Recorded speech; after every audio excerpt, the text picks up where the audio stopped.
dla mnie jest bez znaczenia, czy się bije 3 czy 5 rund. Te walki 3-rundowe były na tak dużym tempie, że często zawodnicy w 5 rundach nie robią takiej liczby kopnięć, uderzeń, co my potrafiliśmy w 3. Ja też przygotowując się do walk, czy to 3-rundowych, czy 5-rundowych, to robię tych rund zawsze więcej. Teraz zazwyczaj robię tak 7 piątek, do tych trójek, czyli do tych 3-rundowych to było po prostu 5 piątek. Sara będzie latała sobie liniami lotniczymi, Wiktoria Czyżewska już za niedługo. Czyli planujesz pokazać inną płaszczyznę? Planuję grappling, zapasy, dociskanie do siatki i skończenie walki w parterze, tak. Jej się wydaje, że zna moją grę, a mojej gry jeszcze nie poznała i długo nie będzie w stanie jej poznać, bo naprawdę wydaje mi się, że rozwijam się z każdymi przygotowaniami coraz bardziej. Tak jak mówię, Sara przygotuje się na mocny parter. Ja Sarę traktuję jako najcięższą moją rywalkę, tak jak zawsze przygotowuję się do każdej zawodniczki, jakby była mistrzynią świata i zawsze tak jak, czy to ja mówię, czy ludzie z mojego teamu, przygotowujemy się do najlepszej wersji Sary, tak jakby Sara była mistrzynią po prostu świata, a ja pretendentką do zabrania jej tego tytułu, więc dla mnie Sara jest kolejnym wyzwaniem, które po prostu trzeba będzie przeskoczyć, a to, że każda z nas jest pewna siebie, to bardzo dobrze. Gorzej by było, jakby po prostu wiesz, tej pewności siebie zabrakło. Bijemy się o najważniejszy pas, każdy chce ten pas zdobyć i ja nie ukrywam, że zrobię wszystko, żeby ten pas przywieźć tutaj po 16 maja. Nie wiem, czy widziałaś tam we vlogu, albo po prostu jej telefon, co ma na tapecie, bo ma zdjęcie pasa KSW i chyba ma dzień przed urodziny i mówi, że to będzie jej prezent urodzinowy, zdobycie pasa. Ja bym sobie nie życzyła takich prezentów, bo Marcin Held też miał urodziny dzień po walce z Saladinem Parnasem, no i wiadomo, to nie był dobry obrazek, a potem to jednak zostaje do końca życia gdzieś tam w głowie, więc oby to nie był najgorszy dzień w jej życiu.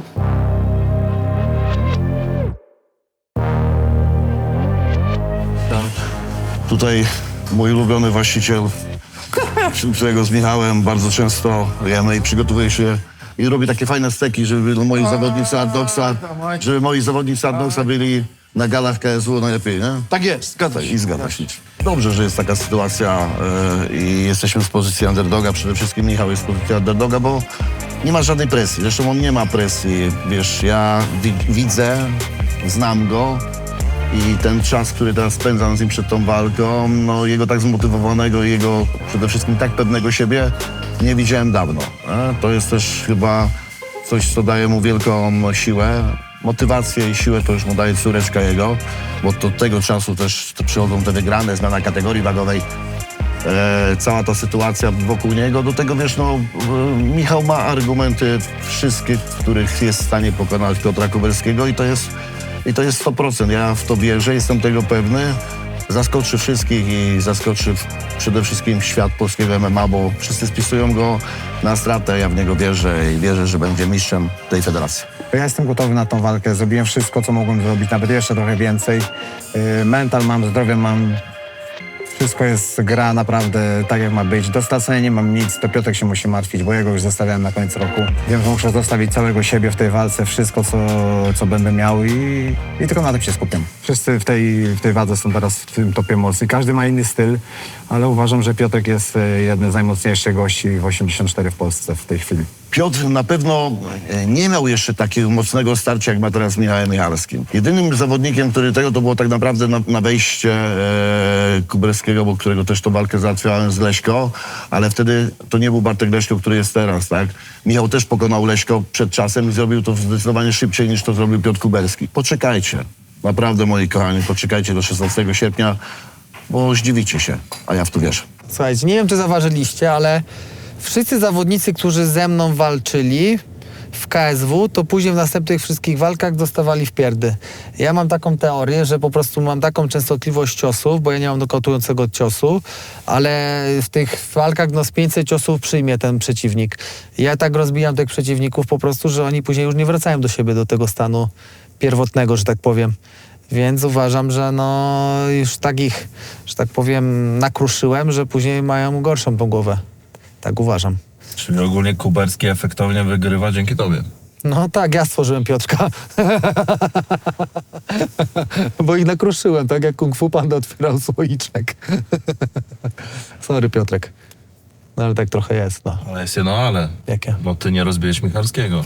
A, no właśnie. Ale Adrian go rozbił też kiedyś. Gdzie ja Adrianowi pokazałem ten cios na niego, więc to trochę moja zasługa, że wygrał z Michalskim. Adrian wtedy. Szczęście mam, że nie walczyłem z Pawłem, to już może nie będę taki naruszony w tej walce z Piotrkiem. Może jakoś to przetrwam, wiesz. Dzięki Bogu, Nie bierzesz ty na poważnie teorii Pawła Pawlaka? Nie biorę nikogo teorii na poważnie. Ja wiem, co mam robić, słucham swoich trenerów, słucham ludzi, którzy są wokół mnie i ich teorie się dla mnie liczą, a nie innych zawodników. To możemy jakiś oficjalny statement, czy jeszcze nie? Ale oficjalny statement w którym? Powody rozstania. Czy to jeszcze nie czas? Wiesz co, to nie jeszcze, no Paweł się już wypowiedział, nie? No myślę, że to, co powiedział, no do końca jest prawdą. Jest to na pewno dobre dla niego, żeby nie był ciśnięty w klubie i żeby było fajnie to wyglądało. Słuchaj, ja Pawłowi swoje powiedziałem. Ja różnię się tym od niektórych innych panów, że jeżeli ktoś się ze mną na coś dogaduje, to tak to wygląda i tak jest.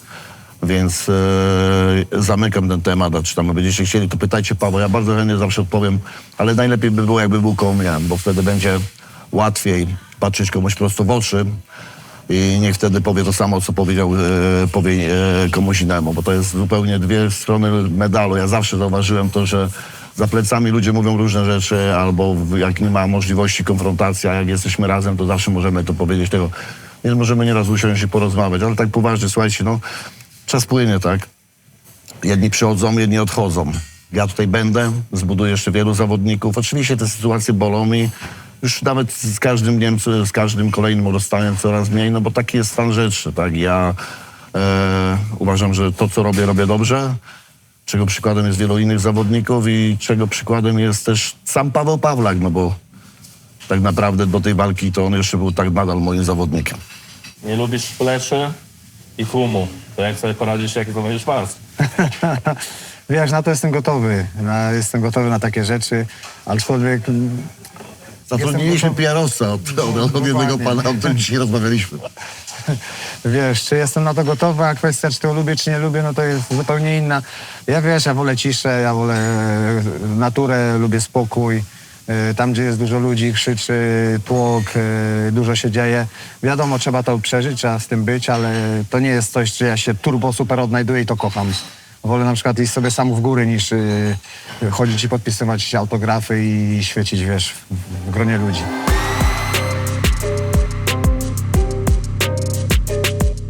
Idziemy w stronę bułgarskiej, spotkać się ze znajomymi, już tam obgadać, co będzie na meczu.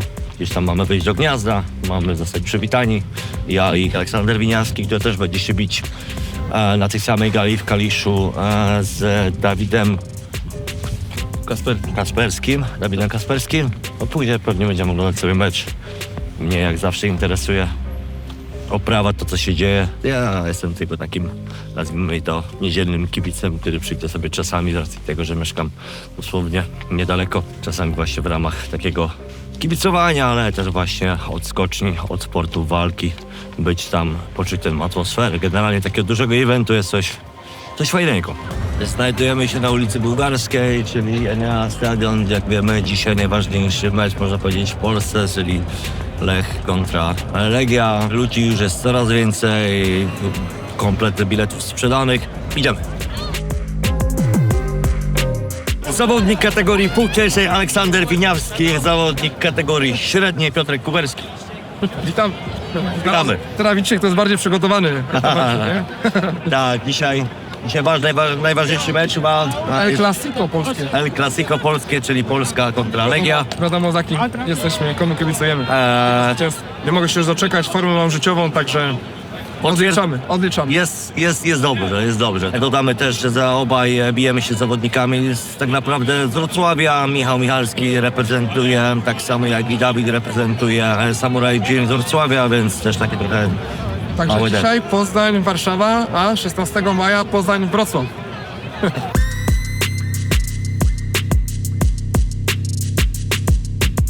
Właśnie wchodzimy Na gniazdo. Tak jest.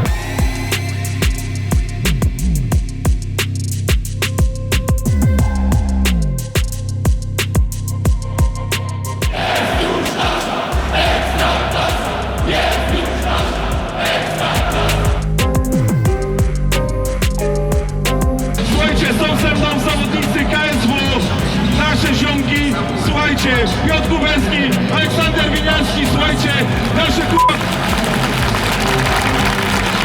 nasze ziomki, nasi kumple, słuchajcie, wielkie wsparcie dla chłopaków, którzy się biją 16 maja w Kaliszu, KSW, słuchajcie, głośny teraz doping dla tych zajebistych gości, dalej! Emocje nie do opisania, jakbym był na walce. Zajebiście. Zajebiście na przywitano. Petarda! Aha, będzie trzeba dobrze wyjść.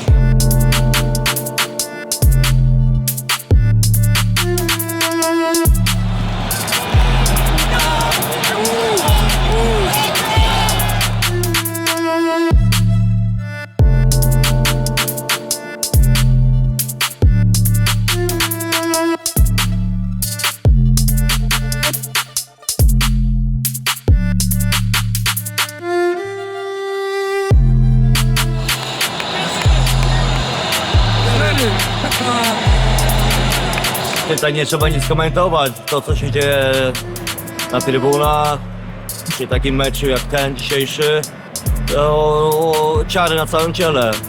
Ta widać tą energię. To złomi tą dobrą, ale naprawdę fajne widowisko, jeżeli chodzi o kwestie dopingowe i takie wydarzenie sportowe. Kończymy dzisiejszy mecz.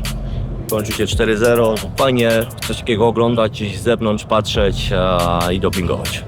Drodzy kibice, dziękuję wam za to, że byliście dzisiaj ze mną, że kamera była ze mną, mogliście zobaczyć choć troszkę tego, co się działo. Zapraszam do dopingowania już 16 maja w Kaliszu.